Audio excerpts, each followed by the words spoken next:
uma muito boa tarde. É um prazer estar a ver o nosso auditório tão cheio para esta iniciativa que vamos ter aqui.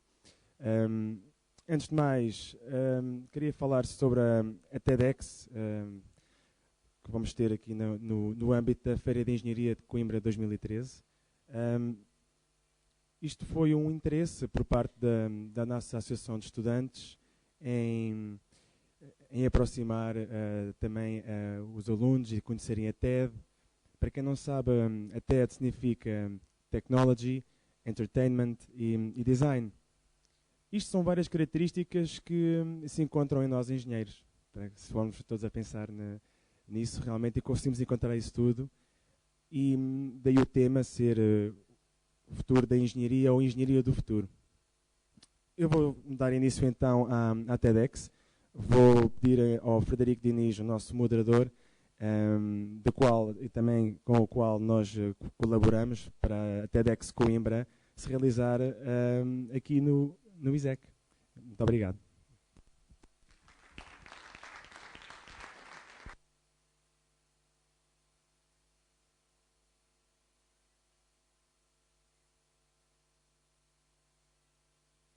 Boa tarde a todos, agora sim. É um prazer nós, no TED, estarmos aqui no ISEC, na FENS. Eu vou falar um pouco, porque vocês estão cá para ouvir os oradores, não me estão para ouvir a mim. Eu sou mais o moderador e quem controla aqui o tempo, para estes senhores não se arrastarem muito. Queria agradecer em primeiro lugar à Associação de Estudantes do ISEC e à organização da FENS o facto de nos terem convidado a estar cá. É um prazer enorme estarmos cá. É mais uma outra visão daquilo que tem sido o TED ao longo destes 4 anos. O TED existe desde 2010. O que é o TED? Tal como o Jérôme disse, o TED significa Technology, Entertainment e Design. Aquilo que foi definido por muitos como os 3 pilares do desenvolvimento da sociedade atual. Obviamente, o que é tecnologia, o que é entretenimento, o que é o design, não nos compete a nós, pelo menos, estar a discutir. Hoje o que nos traz cá é a engenharia e falar um pouco sobre o futuro da engenharia. O TED começou em 1989 e em 2001 foi adquirido pelo Chris Anderson, da Fundação Sampling, que o projetou e criou um site, o TED.com, onde começou a disponibilizar todas as TED Talks que têm vindo a ser feitas desde 89. E nesta altura, se vocês visitarem o TED.com, encontram qualquer coisa como perto de 3 milhões de talks que podem utilizar, muitas delas já legendadas para português, para aqueles que não tiverem mais dificuldade em compreender o inglês, é claro, e que nesta altura tem funcionado muito como ferramenta educacional e ferramenta para transmitir algum dos conhecimentos que a sociedade atual tem produzido. Como eu disse no início, nós começámos em Coimbra em 2010, isto porque em 2009 o TED abriu a possibilidade de o evento que se faz originalmente em Long Island, nos Estados Unidos, passar a poder ser feito em qualquer ponto do mundo, e na altura eu com um grupo de amigos decidimos realizar o primeiro TED em Coimbra em 2010. O que é que significa o TEDx? O TEDx significa que o X significa que quer dizer que é independentemente organizado.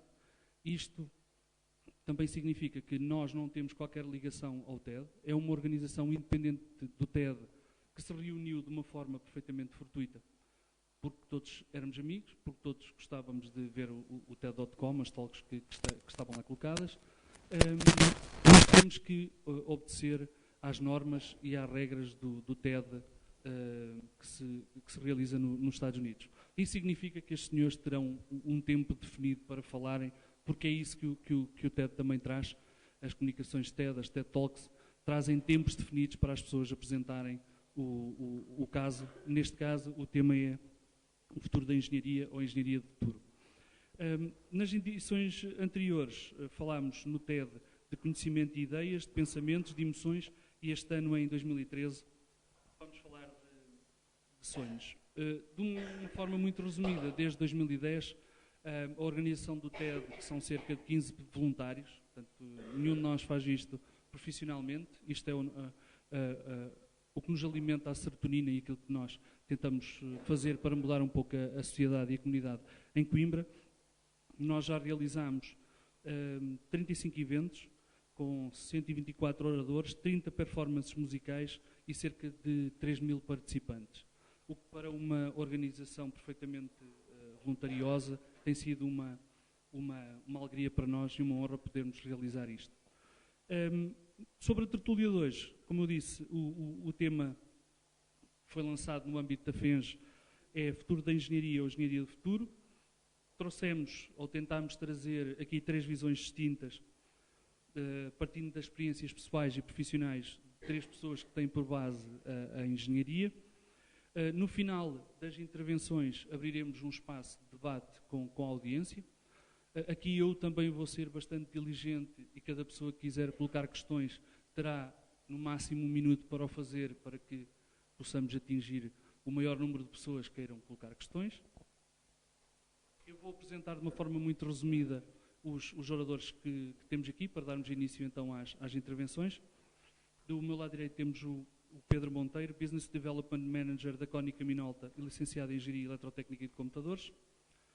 O Tiago Santos Pereira, mais à esquerda, investigador do Centro de Estudos Sociais, co-coordenador do Programa de Doutoramento em Governação, Conhecimento e Inovação, doutorado em Science and Technology Policy Studies e licenciado em Engenharia Mecânica. E aqui, mais perto do lado esquerdo, Paulo Martins, CEO e um dos fundadores da Present Technologies, aqui de Coimbra, e licenciado em Engenharia Informática. Sem mais demoras, agradeço a vossa presença. Vamos dar início então às intervenções e começamos então pelo Pedro Monteiro.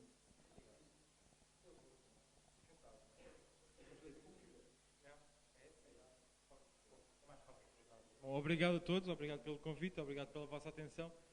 Os 12 minutos já estão a contar? Isto é a sério, isto é muito a sério. Estão-me a ouvir? Sim. Bom, eu queria fazer 2 reparos antes de iniciar a apresentação, para além dos agradecimentos. Isto é a prova que eu sou engenheiro, ou seja, tenho aqui algumas notas e a minha primeira nota tem um número, que é 0. Em vez de começar com 1, começo com o 0. Portanto, estas coisas, apesar de já ter entrado em engenharia há quase 20 anos, a verdade é que o bichinho fica cá. Isto é bom sinal para mim e para todos vós que frequentam a engenharia, para outros que frequentaram e continuam a atuar nesta área. Por outro lado, eu quero-vos trazer uma visão muito humilde, mas também muito focada. O que quero dizer com isto é que eu não vou falar da engenharia do futuro. Não consigo. Não sei, são vocês, nós, todos que vamos poder fazer. Eu vou falar do futuro da engenharia. É algo que nos preocupa a todos, sobretudo nesta vaga do contexto económico em que vivemos em Portugal e na Europa como um todo. E nota-se bem a preocupação nas vossas caras, porque eu não via caras tão sisudas desde que tive equações diferenciais no técnico, em 96, já está melhor. Equações diferenciais de 2º grau, depois pior, a 3º grau, e isto vocês ficam pior. Por aí fora. Bom, mas resumindo, eu trago aqui algumas notas, algumas ideias sobre quais são os fatores críticos de sucesso para o futuro da engenharia. O primeiro fator crítico de sucesso, no meu entender, isto é uma visão muito humilde, muito pessoal, muito particular, mas também baseada na minha experiência profissional, é equilibrarmos o individual com o coletivo. O que eu quero dizer com isto é que, para termos não há soluções ótimas no nível de produtividade das empresas, há soluções subótimas. E aquela que eu acredito é que, se cada um fizer a sua parte bem, e já agora a primeira, se não for a primeira, que seja a segunda, que se aprenda algo com os erros. Se cada um fizer bem a sua parte, e não estamos a falar todos no mesmo nível, o governo, cada ministro, cada secretário de Estado, um gestor de uma empresa, um engenheiro, qualquer tipo de profissão tem objetivos. Se cada um fizer a sua parte bem, e algumas partes são muito importantes, vamos ter um coletivo melhor. Podemos dizer que 11 jogadores de futebol com muito talento não fazem uma equipa. É verdade, mas se cada um deles fizer bem e o treinador fizer as coisas bem, já temos uma equipa. O que eu quero dizer é que vejo que há aqui muita gente ainda a estudar, e isso é bom, é dinamismo, vejo muitas caras jovens. O único conselho que eu vos posso dar neste capítulo é: façam as coisas bem e acreditem e já agora gostem do que estão a fazer. Se para vocês cadeiras e cadeiras de engenharia não for algo que tirem partido, que gostem, que seja um desafio, pelo menos uma destas 3, não as 3, não estão a fazer nada em engenharia. Engenharia não é fácil. Okay? Esse é o primeiro tema. Ou seja, assumirmos as nossas responsabilidades. Neste momento, faculdade, a seguir trabalho, a seguir outros cargos de outra responsabilidade, cada um faça a sua parte bem. O segundo tema que eu trago é um tema muito batido, mas eu vou dar a visão aqui, a visão cónica e minalta. São as ligações entre as empresas e as universidades. É preciso mais dinamismo, é preciso que as empresas acreditem mais nas universidades, é preciso que as universidades sejam mais proativas. Eu só tenho algo a dizer. Uma operação diária de uma empresa, eu diria, comum, ocupa mais de 90% do seu tempo no que é uma operação diária, contínua, ou seja, a servir os nossos clientes, nas nossas operações de back-office, de front-office, de faturação, de engenharia, por aí fora. Cada um está muito ocupado e mais de 90% do nosso tempo é focado em tarefas que nós temos que fazer a cada dia melhor para sermos mais eficientes. E, portanto, sobra pouco tempo e sobram poucos recursos para inovar. É aqui que está o desafio das universidades e de quem está a estudar nas universidades. Tragam-nos ideias, tragam-nos projetos que nós vamos analisar. Analisamos hoje em dia projetos, analisamos hoje em dia ideias e vamos continuar sempre a analisar. Por muito que seja os 98%, 97%, 95% de tempo que estamos sempre no nosso ramo operacional, vamos ter sempre tempo para ouvir. Ok? É um desafio, caso não tenham notado. Terceiro fator de sucesso, e este é um misto entre pessoal e profissional, mas estou a falar a cada um de vocês que estão aqui à minha frente, é o seguinte. Eu sou engenheiro do técnico, não sou aqui do Instituto Superior de Engenharia de Coimbra, estou a dizer tudo bem, mas isso é indiferente. Aquilo que eu senti durante a minha estadia de 5 anos no Instituto Superior Técnico é que nós, engenheiros, acabamos por desenvolver uma série de competências muito interessantes para nós próprios, mas também para aqueles que nos rodeiam, para as organizações onde trabalhamos. Raciocínio, capacidade de trabalho, capacidade analítica. Bom, depois outros ainda adicionam outras competências como empenho, motivação, automotivação, motivação dos outros, alta disponibilidade, inovação, por aí fora. Eu só vos digo uma coisa, não chega. E eu não vou falar de empreendedorismo, eu vou falar de outro tipo de competências. Hoje, quem decide, e se vocês querem decidir, e quem decide na engenharia, são gestores. E a maioria dos gestores não tiraram gestão. A maioria dos gestores tiraram engenharia, arquitetura, medicina. Nós vemos hoje num hospital gestores que não são gestores clínicos, são gestores hospitalares, que são de gestão. Vêm um primeiro-ministro, ex-primeiros-ministros, que vão ser, não sei, engenheiros. Vemos uma multiplicidade de competências de gestão desenvolvidas a partir de bases diferentes. O conselho que eu vos dou é, desde uma tenra idade, vou dizer assim, enquanto engenheiro, tentar ter experiências diferentes da engenharia. Estágios de verão, estágios em empresas,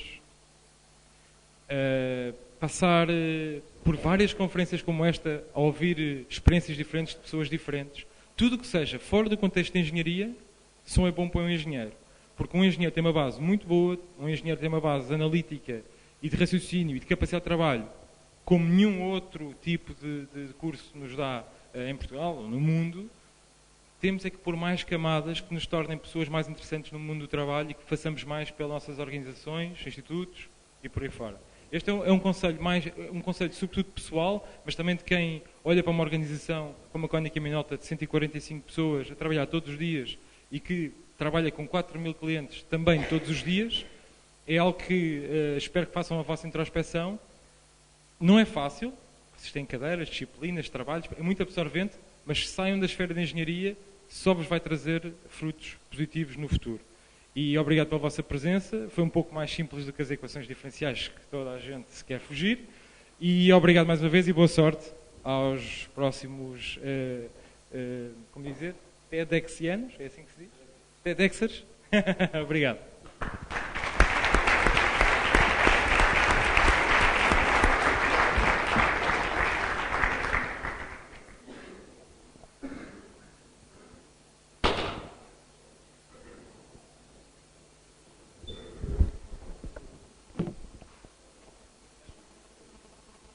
Boa tarde a todos.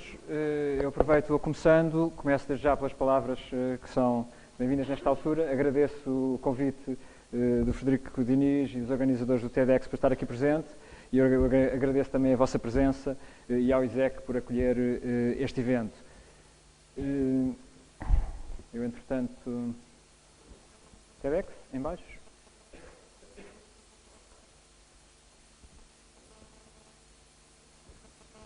Nem todos são capazes de ler o que aqui está escrito, mas certamente todos são capazes de imaginar o que aqui está escrito.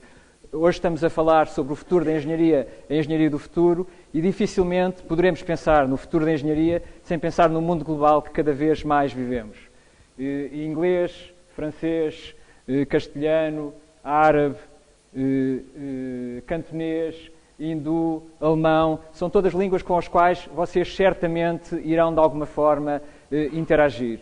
E, portanto, pensar na engenharia é pensar num conjunto de ligações que fazemos durante o trabalho. E este é um dos pontos centrais que eu quero aqui deixar hoje. Porquê uma pessoa que tem como instituição Centro de Estudos Sociais estar aqui a falar do futuro da engenharia? Eu acho que não é preciso apresentar aqui pergaminhos para podermos falar. Acho que todos, de facto, a sociedade interage com engenheiros, a engenharia contribui para o bem-estar social. E todos nós teremos certamente algo a dizer, mas já agora apresento aqui e podemos pensar no futuro a partir dos passados. Um pouco do meu passado.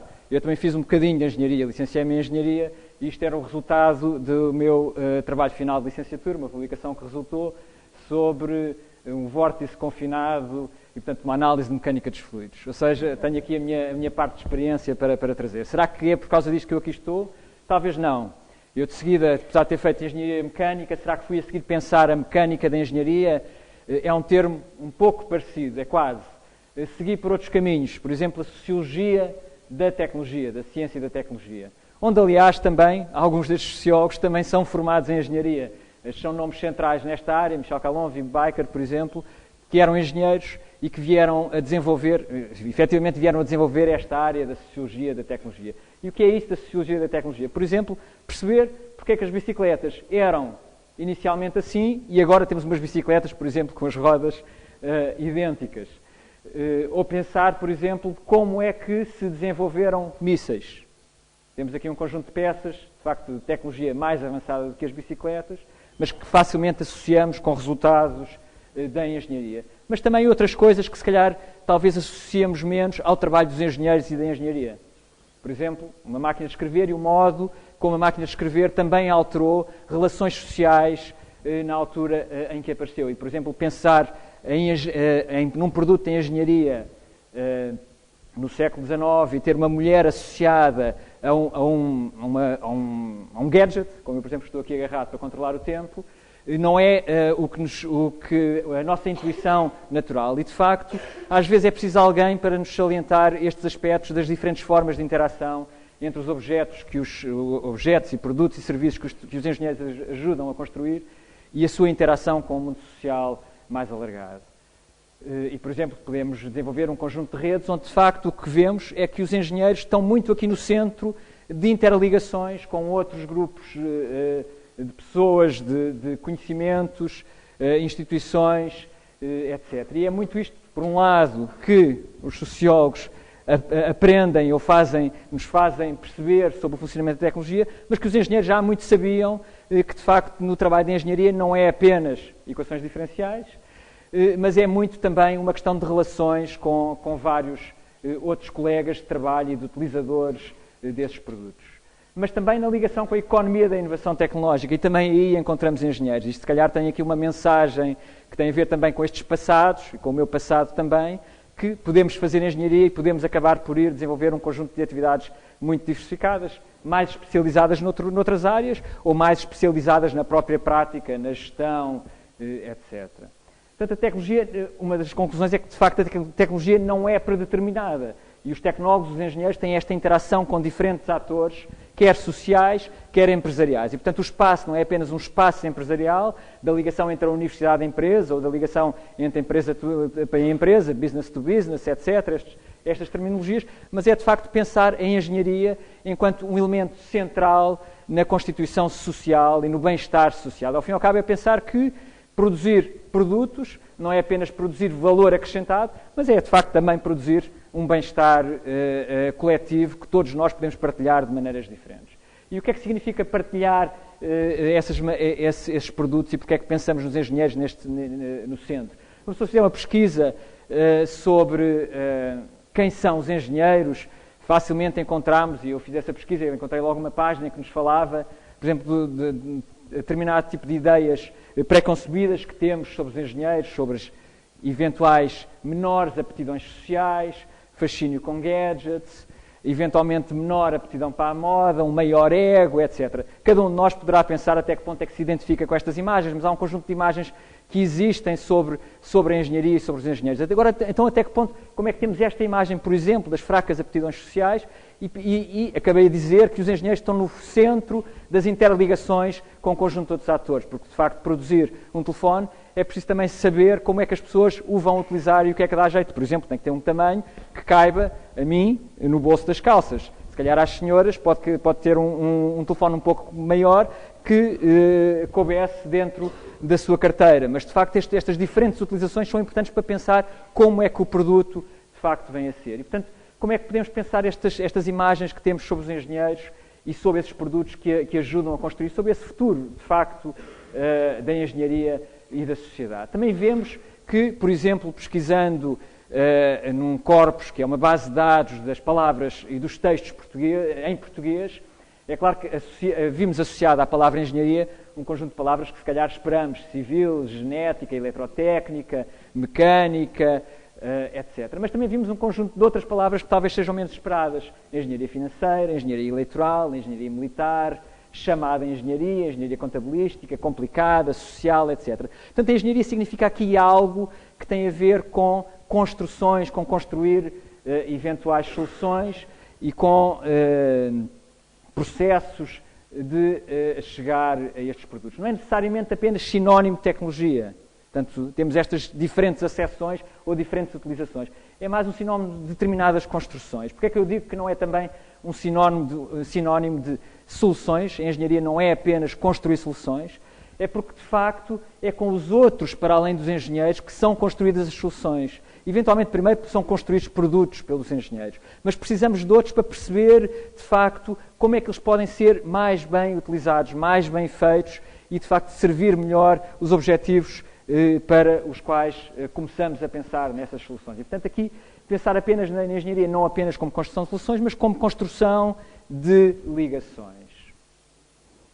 E, portanto, neste sentido, pensar no passado e futuro é também, se calhar, uma imagem que temos que, em termos destas trajetórias, podemos pensar que os engenheiros vêm primeiro e, portanto, constroem, produzem um determinado tipo, um gadget, um produto, um serviço, e depois vêm os consumidores, que através do mercado, de facto, dão esse sucesso ao produto, etc. E realmente os sociólogos e economistas que eu aqui falei vêm só depois para perceber o que é que se passou no passado e depois para virem dizer as suas conclusões, que obviamente os engenheiros já sabiam do princípio que tinham lá estado desde o início a construir o produto. Mas será que é assim? Então, se calhar é um bocadinho essa a mensagem que eu quero aqui deixar mais em aberto sobre a engenharia do futuro e o futuro da engenharia. Que talvez seja uma mensagem de humildade, não para os engenheiros, mas de humildade para refletir sobre o futuro da engenharia. E que é, por exemplo, podemos não colocar os engenheiros no princípio, quando pensamos em termos de produtos. Será que podemos colocar os sociólogos e os economistas primeiro? E, eventualmente, deixar os consumidores ainda no final? Ou será que podemos arranjar antes uma outra solução, onde temos, de facto, os consumidores primeiro a pensarem e a darem sinais e a comunicarem o que é que, de facto, precisam e o que é que procuram e, eventualmente, até virem os economistas e os sociólogos e outros darem um contributo e refletirem sobre essas necessidades e, eventualmente, virem, então, os engenheiros interagir e apresentar as suas soluções que respondem a essa procura da sociedade. E, portanto, de facto, eu não quero aqui deixar uma solução, se é esta ou se é esta. E temos três, portanto, provavelmente ainda consigo fazer aqui pelo menos mais uma variação que não a tenho agora aqui de seguida. Mas, se calhar, é pensar num futuro onde temos um conjunto de atores, onde temos engenheiros, cidadãos, porque nós todos, sendo licenciados em engenharia, estando a estudar engenharia, praticando em engenharia, somos também, primeiro, de facto, somos cidadãos e se significar ser cidadãos significa que somos parte de uma comunidade. Somos uma parte de uma comunidade de consumidores, mas também uma comunidade preocupada com o bem comum e com o futuro comum. Portanto, o futuro da engenharia não é apenas o futuro dos engenheiros, é de facto um futuro comum para uma sociedade mais alargada, onde temos cientistas sociais que de facto também poderão trazer algo a refletir sobre estes processos e sobre estas interações, e temos também decisores públicos que também intervêm nestes processos, porque há um conjunto de regulamentação, um conjunto de decisões. Será que queremos ter organismos geneticamente modificados na nossa alimentação? Ou será que aceitamos alguns, mas não aceitamos outros? Isto foi um debate que se desenvolveu, por exemplo, no Reino Unido, agora no início dos anos 2000, onde aqui a questão é precisamente GM, Genetically Modified Nation. Até que ponto é que é a projeção que fazemos para um determinado tipo de futuro e para a centralidade de determinado tipo de tecnologias no futuro de uma nação ou no futuro de uma comunidade. E, portanto, o que é que aqui este debate público trouxe de diferente é, de facto, trazer antecipadamente, não apenas depois de já termos a doença das vacas loucas, de termos um conjunto de riscos de determinado tipo de tecnologias, ou de termos um conjunto de benefícios também dessas mesmas tecnologias e do modo como as utilizamos, mas, de facto, integrar este debate e a interação entre estes diferentes atores antecipadamente, a montante, ao longo de todo este processo. E, portanto, de facto, o futuro da engenharia é não só este espaço global em que é desenvolvida e em que irão certamente desenvolver a vossa prática, mas também destes diferentes percursos individuais que cada um de nós faz e também desse bem coletivo que procuramos para as diferentes comunidades em que nos inserimos, sendo a comunidade dos engenheiros e de engenharia uma delas, mas também a comunidade mais alargada em que os engenheiros em engenharia e outros se inserem. Obrigado.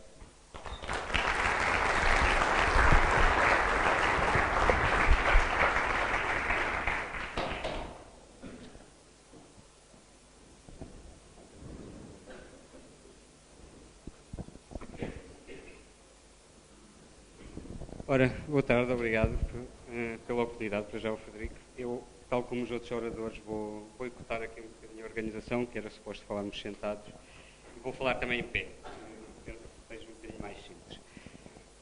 Eu, tal como se calhar mais o Pedro, venho aqui um pouco falar mais da minha experiência de vida e não do tema diretamente do futuro da engenharia. O futuro da engenharia, eu gostava de saber exatamente como vai ser.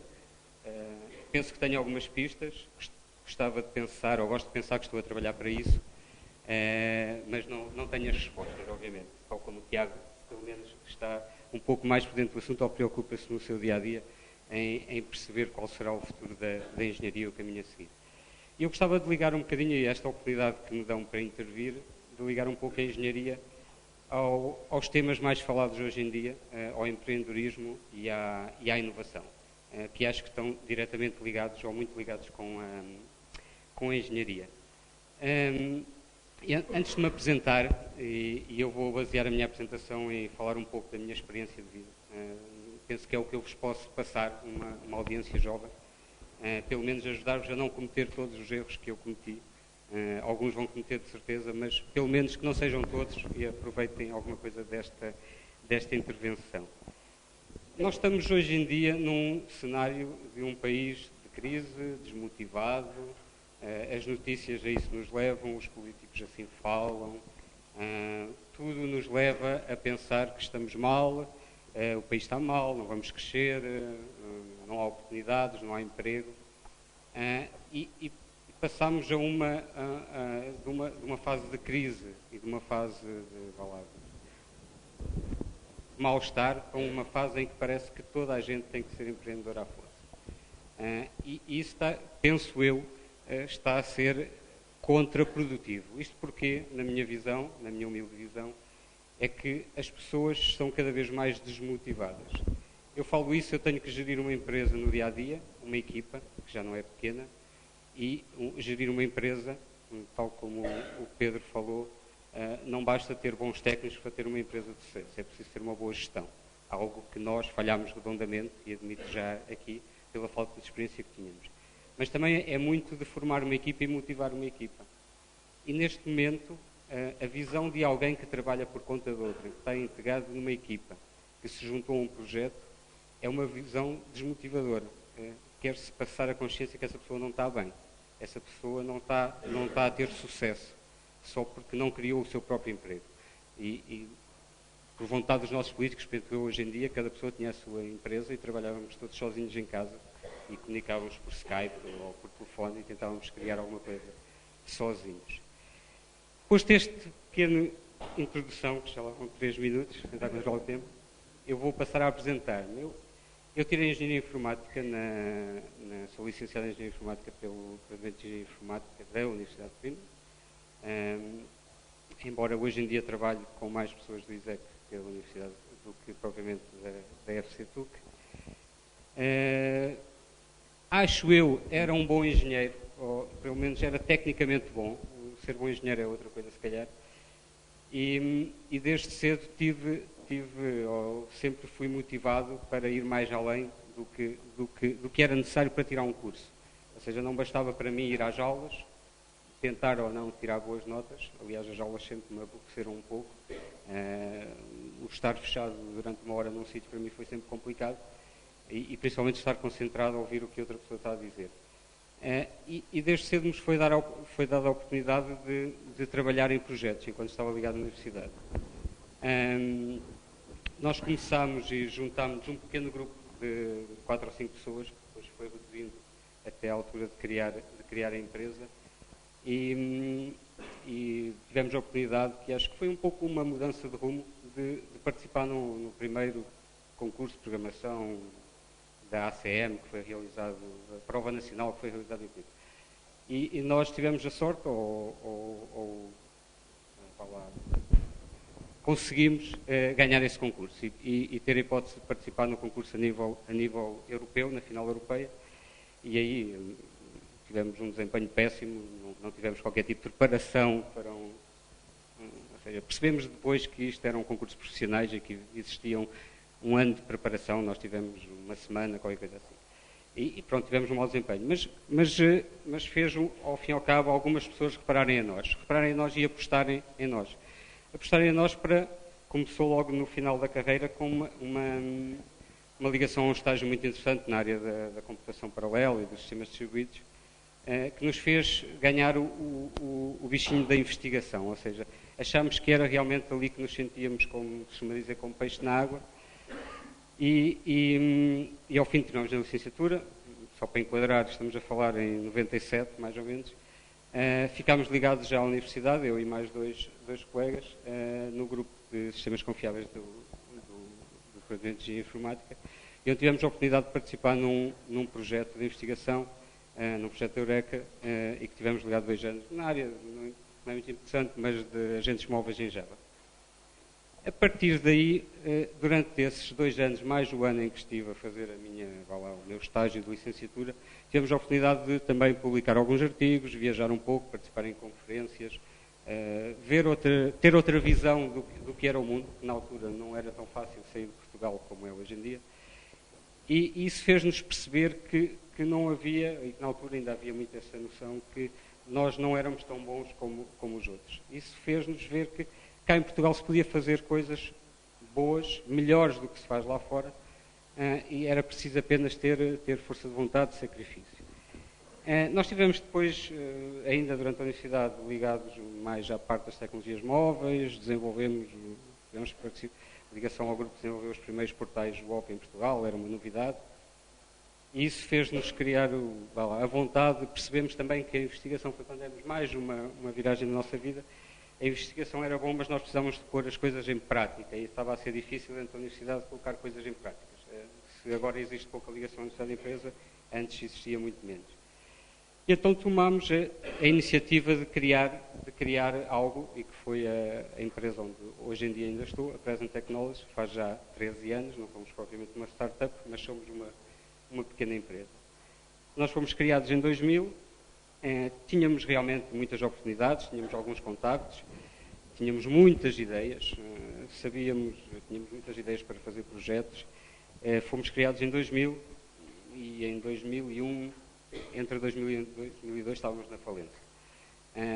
E tivemos que repensar, tínhamos crescido a equipa, já éramos cerca de 10 pessoas, tivemos que repensar e voltar ao zero. E pensar, ok, vamos mudar de vida, ou vamos arranjar um emprego, como o pai costumava dizer, que está na altura se calhar de arranjar um emprego a sério, ou então continuar um bocadinho mais o nosso sacrifício e aprender um bocadinho com os erros que cometemos. E qual foi os principais erros que nós cometemos? Desculpa, vou virar. Nós tínhamos uma ideia, nós achávamos que éramos bons engenheiros, éramos bons técnicos, mas nós não conhecíamos o mercado onde a nossa ideia iria fazer dinheiro, porque quer queiramos, quer não, criar uma empresa tem única e exclusivamente o principal objetivo, se não o único, é fazer dinheiro. Porque se não fizermos dinheiro, a empresa não faz sentido e está condenada a fechar. Isto talvez seja um pouco duro de falar assim, mas os sonhos são muito bonitos, mas as empresas são feitas para fazer dinheiro. E com o dinheiro, sim, podemos concretizar os nossos sonhos, criar novos sonhos, ir seguir novos objetivos. Peço desculpa. E quais foram os nossos principais erros? Gerir empresas.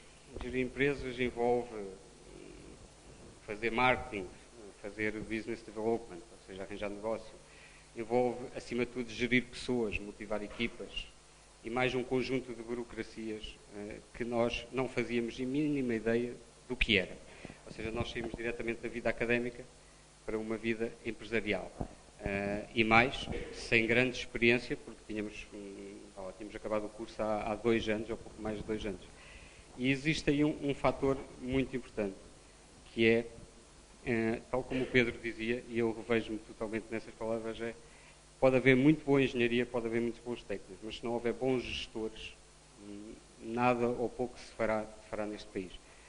E o nosso mau exemplo foi exatamente esse. Nós achámos que tínhamos boas ideias, nós até podíamos ter bons produtos, mas para já não sabíamos como vendê-los. Nunca tínhamos falado com potenciais clientes, ou seja, não sabíamos qual era o alvo dos nossos produtos. Se nos perguntassem quem era o alvo, nós não sabíamos, mas aquilo era bonito, o que estávamos a fazer, e era útil. Achávamos nós que era útil. E isso fez com que nós, com todos esses erros, obviamente, estávamos condenados ao fracasso. Nós não tínhamos um plano de negócio.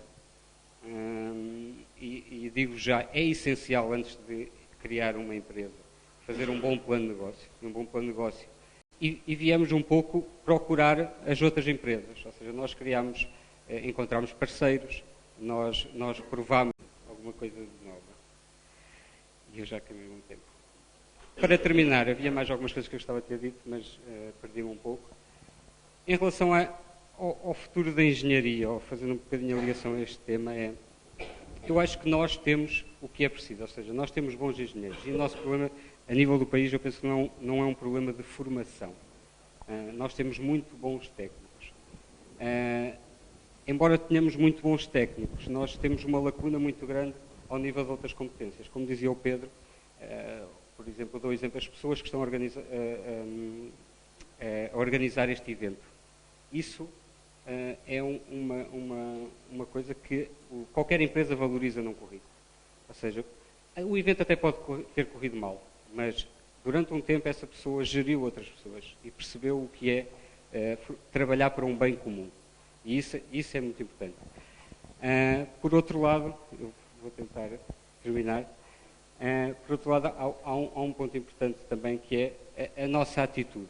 E nós temos bons engenheiros, e todos os engenheiros que nós vemos por esse mundo fora que saem do país, rapidamente sobem nas suas empresas, rapidamente ocupam lugares de destaque.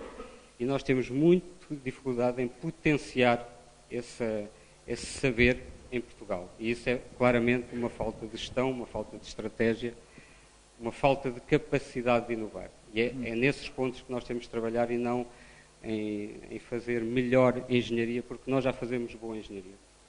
Portanto, vou terminar assim. Obrigado.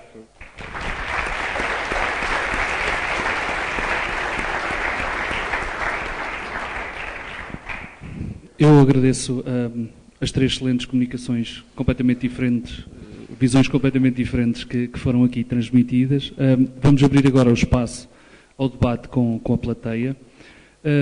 Agradecia que colocassem a pergunta, identificassem, colocassem a pergunta até 30 segundos, que não se alongassem muito para tentarmos ter o maior número de perguntas possíveis. E agora vem a pergunta chata, que é quem é que é a primeira pessoa a abrir as hostilidades?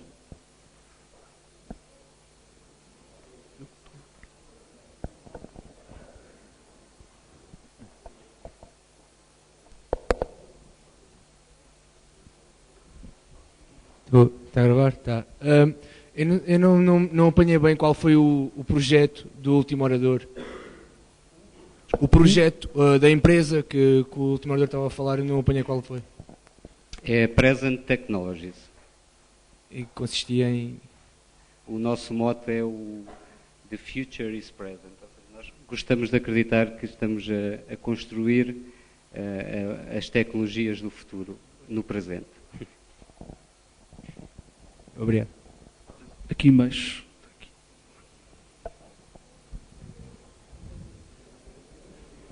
Acho que vou ter de fazer uma lista de espera, que isto está a correr bem. Aqui. O Jerome, obrigado. Boa tarde. José Machado, estudante de Engenharia Informática.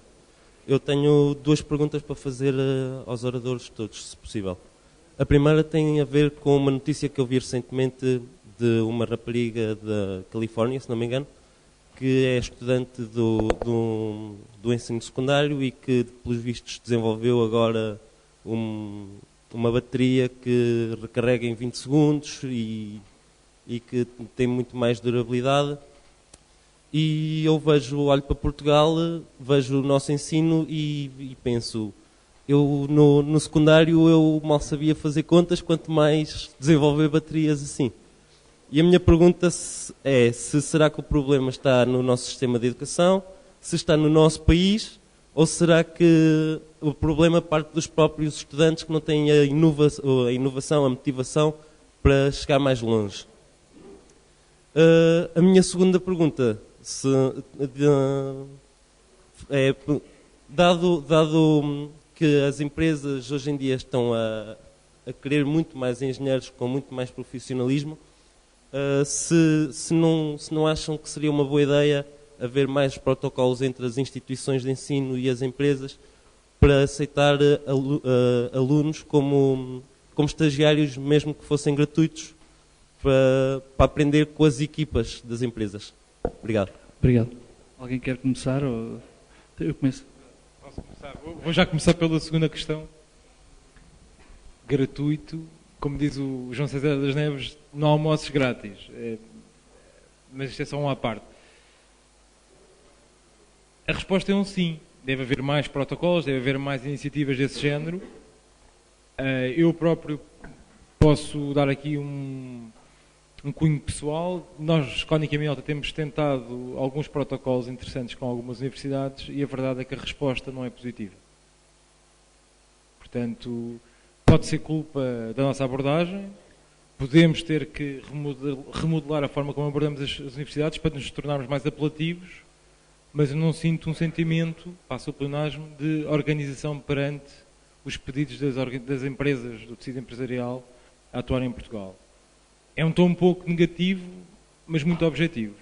Eu quero fazer mais, a Cónica Minolta quer fazer mais, muitas empresas portuguesas eu sei que querem fazer mais nesse capítulo. Vamos a isso. Quanto à rapariga que desenvolveu a bateria, já está comprada a patente? Ou...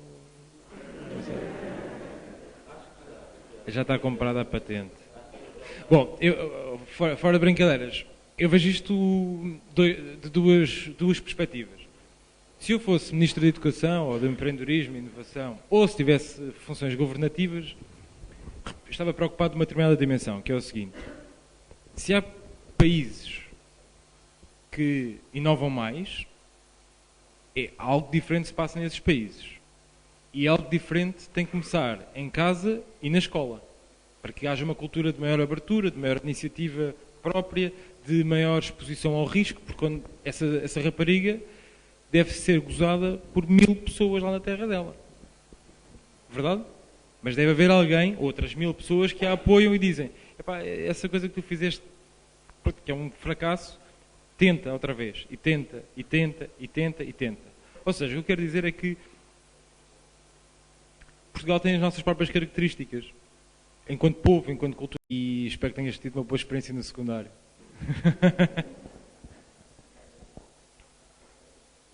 Continuar. Relativamente à primeira pergunta, e a resposta politicamente correta é claro que sim. Acho que todas as empresas gostavam de ter cada vez mais cedo acesso à mão de obra qualificada, ou seja, aos engenheiros, às pessoas na sua altura de formação, para poder influenciar até o que se ensina nas universidades, que é hoje uma dificuldade que nós temos. Ligando a primeira pergunta à segunda pergunta, eu acho que cada vez mais o ensino, principalmente nesta área de engenharia, que está constantemente a evoluir, é simplesmente uma licença para aprender. Ou seja, não se pode esperar que a universidade te ensine a construir a tal bateria, mas sim que te dê a capacidade de criar coisas novas e de aprender e de procurar por ti e ser inovador. Ou seja, tanto a competência técnica como principalmente, e isso acho que é um desafio para as universidades, para os institutos, é a questão de conseguir incutir uma atitude nas pessoas de inovação e de ir para a frente cada vez mais. Acho que é isso.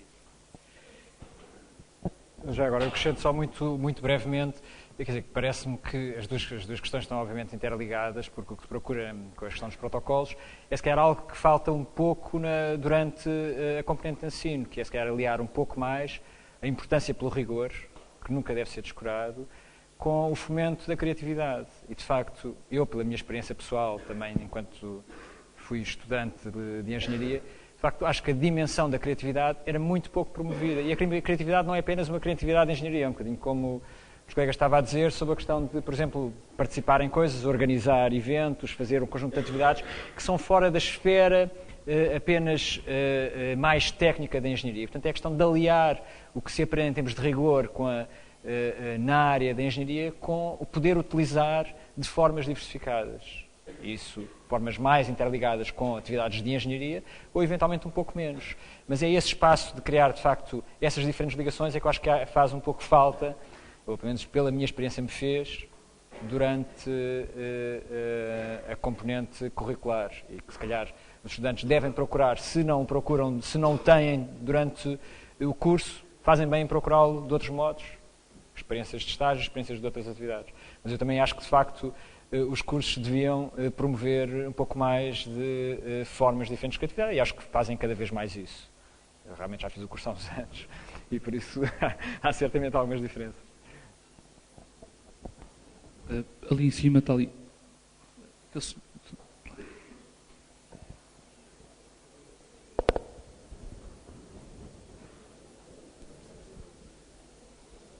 Muito boa tarde. Está ligado, está? Consegue ouvir? Boa tarde, o meu nome é Herménio Correia, sou professor de matemática.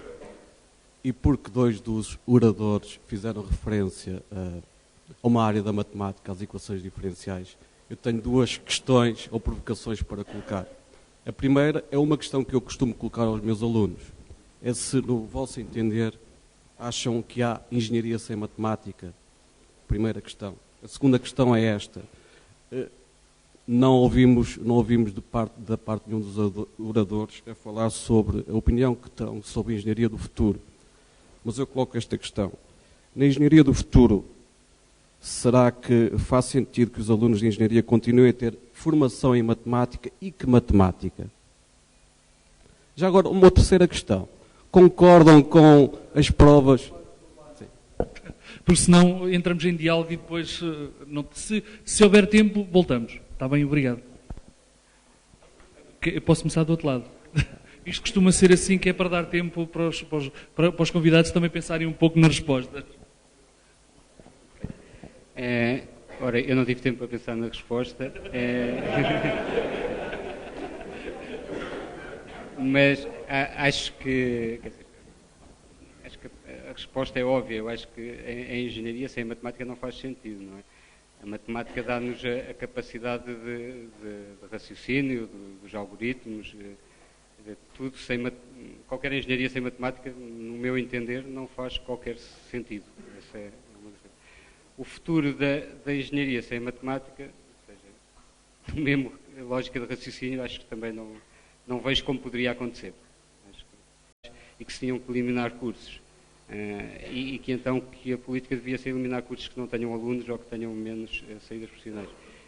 E obviamente, matemática estava num desses, quer dizer, não faz qualquer sentido. Acho que há cursos que são necessários por natureza, penso eu, e que são as bases do nosso ensino e do nosso futuro.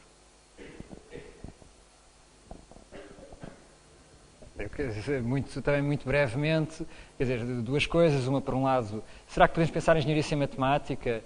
Uma coisa é pensar no curso, outra coisa é pensar na prática. E, por exemplo, pensar na prática, quantos engenheiros estão, de facto, a utilizar matemática mais avançada no seu dia-a-dia? Mas também, quantos de outras atividades que não são engenheiros não utilizam matemática? De facto, também utilizam, e, portanto, de facto, há aqui uma componente central em termos de determinado tipo de bases curriculares, que obviamente na engenharia a matemática é muito mais central em termos de definir uma forma de pensar que tem muito a ver com a engenharia e com o engenheiro, e obviamente que não faz sentido pensar a formação sem a matemática, o que não é mesmo, para mim a mesma coisa do que pensar a atividade da engenharia sem a matemática. E se calhar é só isso que eu digo por agora. Tempo para pensar, vou reformular aqui o currículo todo.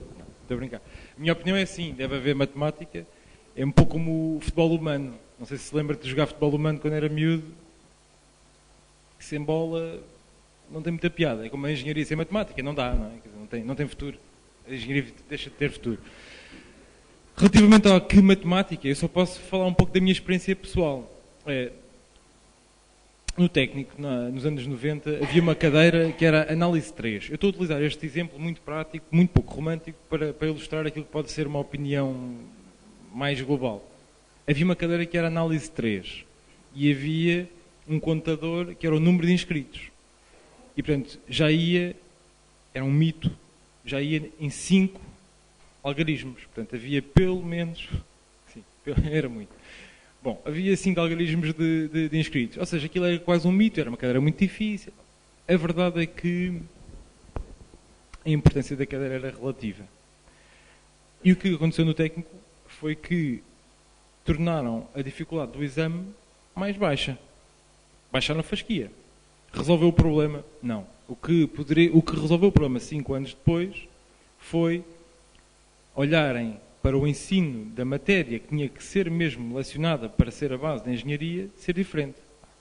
Numa componente mais prática, numa componente com um rácio de professor-aluno mais baixo, com um acompanhamento mais frequente, em vez de ser um exame no final, aí eu não consigo explorar. Estou a falar apenas da minha experiência, portanto, teve que se fazer uma reformatação da forma como a cadeira, naquele caso, aquela cadeira estava a ser dada, e é isso que todos os professores devem fazer e acho que fazem no seu dia-a-dia. Outra pergunta, estava ali em cima. Eu não vou fazer pergunta nenhuma. Aliás, eu vou aqui sublinhar o que o primeiro orador pensou. São 30 segundos, então. Okay? 30 segundos. Não, porque okay, o objetivo... Está bem. Vou tentar. Espero que compreenda, mas tem que ser rápido. Está bem. Deve ser o primeiro orador, o Pedro Monteiro. Deve ser, não é? Sim. Na sua intervenção, proferiu uma frase que era fazer o que se gosta. E esta frase passou assim despercebida e eu queria... voltar a trazê-la cá, no sentido de falar alguma coisa sobre ela. A meu ver, eu penso que fazer o que se gosta é deveras importante para o sucesso de qualquer profissional em qualquer área.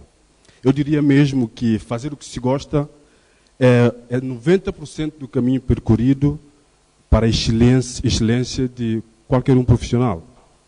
90%. Eu vou-lhe pedir desculpa, mas não pode ser. Deixa-me só Não, vai-me desculpar, é a posição do moderador e por isso é que eu estou cá e eu sou muito chato em relação a isto. Só 3 palavras para terminar. Se me permitir, 3 palavras para terminar. E os outros 10%, deve associar a coragem, a perseverança e a visão. E eu peço que vocês falem disso, porque é importante.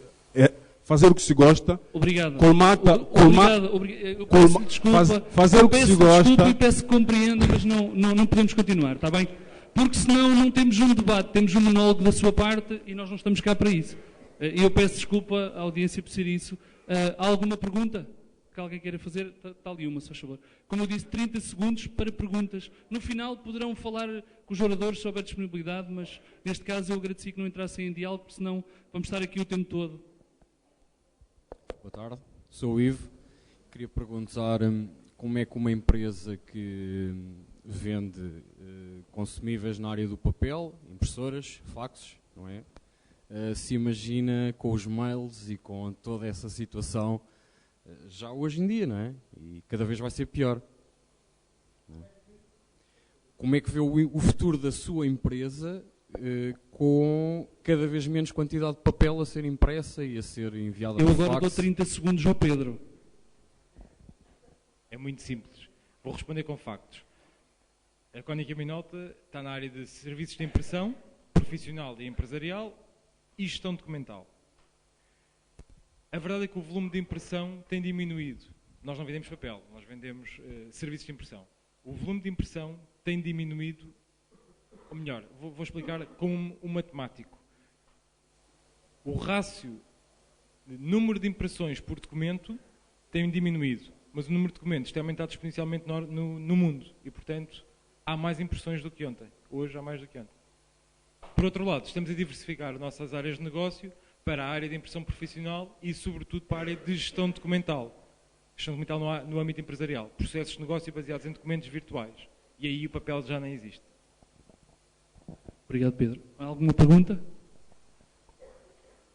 Eu vou fazer uma. Eu fiz o trabalho de casa também e trouxe aqui algumas, só para ver se estão atentos.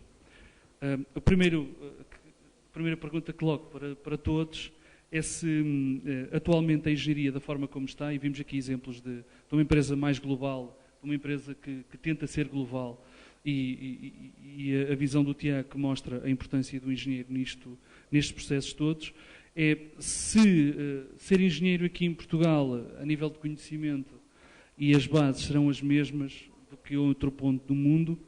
Deverá a engenharia evoluir para essa globalidade ou devemos manter algumas características de forma a que a nossa engenharia seja diferente da dos outros?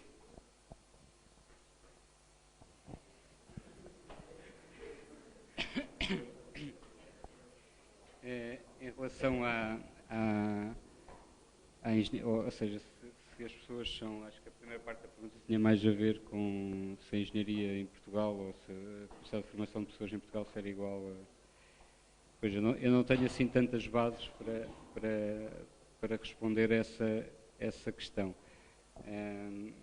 Mas diria que sim, porque, ou seja, o tipo de engenheiros que hoje formamos e o sucesso que têm lá fora têm que demonstrar alguma coisa.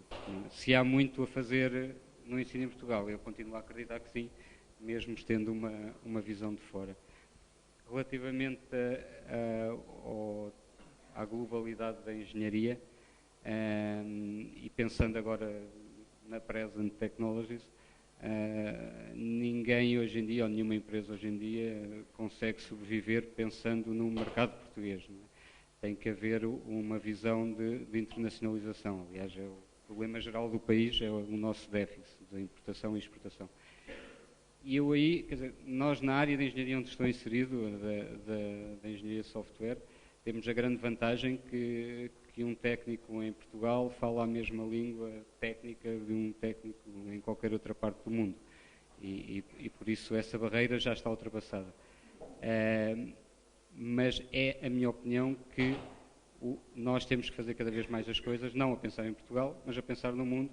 Logo, pondo as coisas neste ponto de vista, eu acho que a engenharia cada vez é mais global.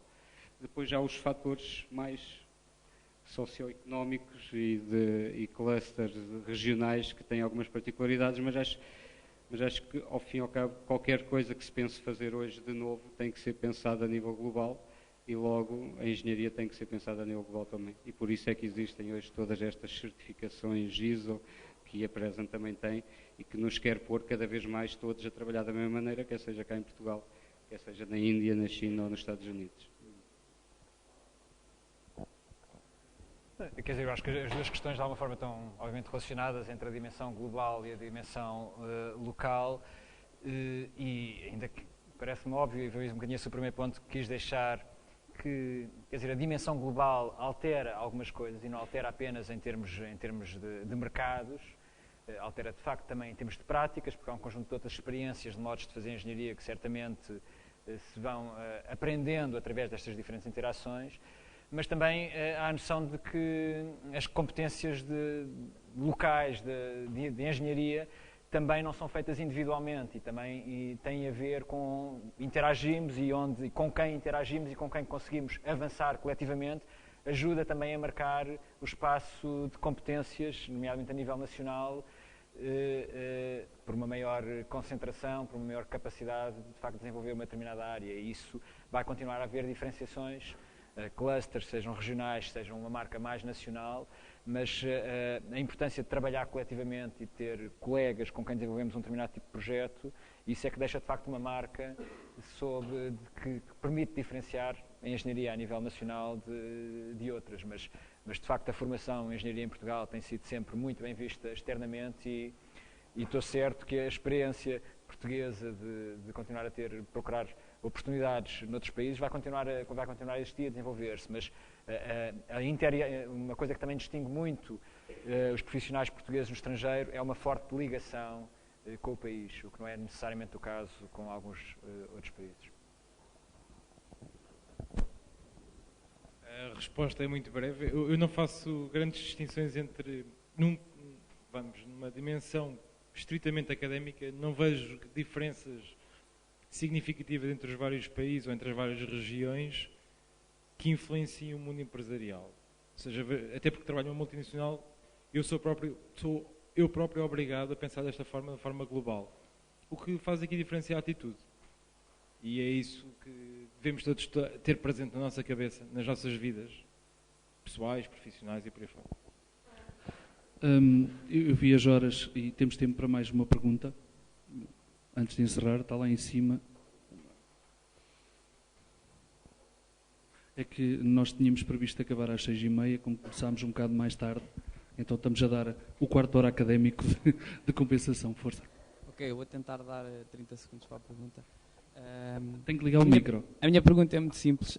Pegando num exemplo de uma multinacional americana que se chama Trunfo, que está na área do laser, onde eles captam gente para ensinar aquilo que eles precisam, eu gostaria de perguntar se não acham que nós portugueses deveríamos ensinar engenheiros dentro de áreas específicas que as empresas precisam e não andarmos a divagar em coisas muito generalistas que depois não dão em nada. Obrigado. Sim. Posso desenvolver um pouco mais? A verdade é que há estas tentativas, sobretudo na Europa, de tornar os cursos mais práticos, têm tido algum sucesso. Aquilo que eu defendo é que haja um ensino mais prático na cauda final dos cursos, porque eu próprio fui aluno e sei que em 3 anos não aprendi, portanto, eu sou defensor dos 5 anos, para que sejamos engenheiros de uma forma mais completa, com o ritmo que tem que ser dado. Eu defendo sim que haja uma componente muito prática. E para isso que isso aconteça, o Ministério da Educação tem que falar com as empresas.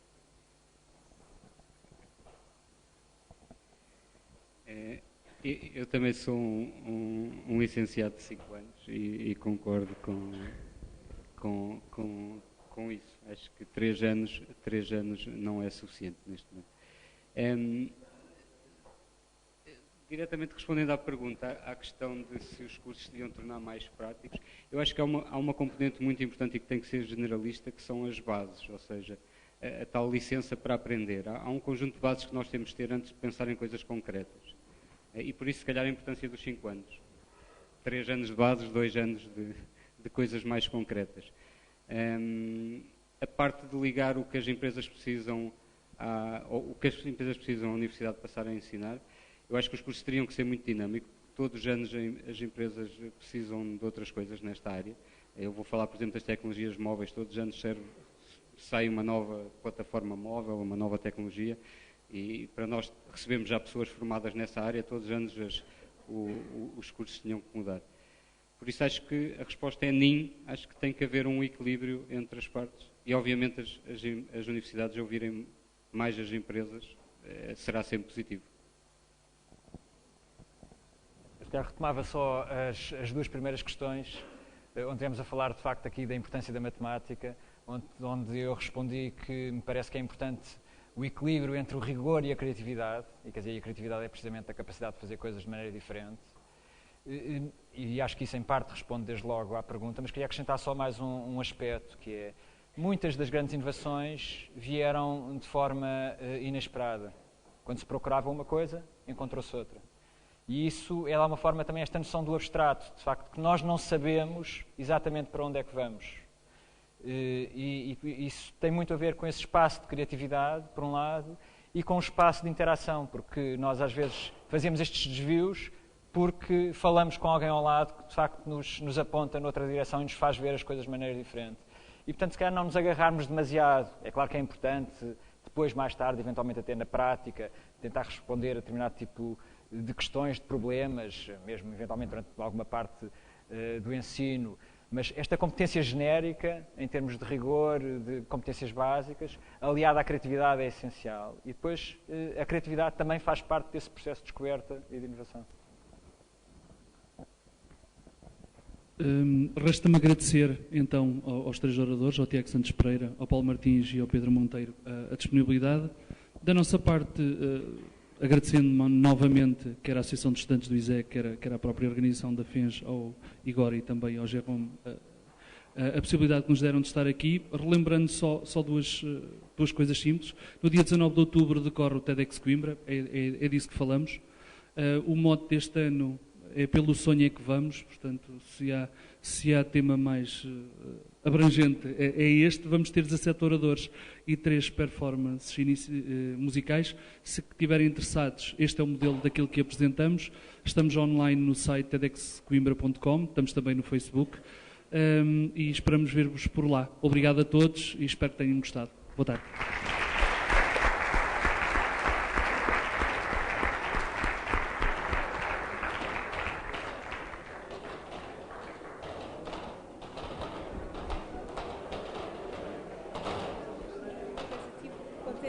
Sozinha quando falou na engenharia contabilística, porque a minha área é contabilidade, a engenharia é outra.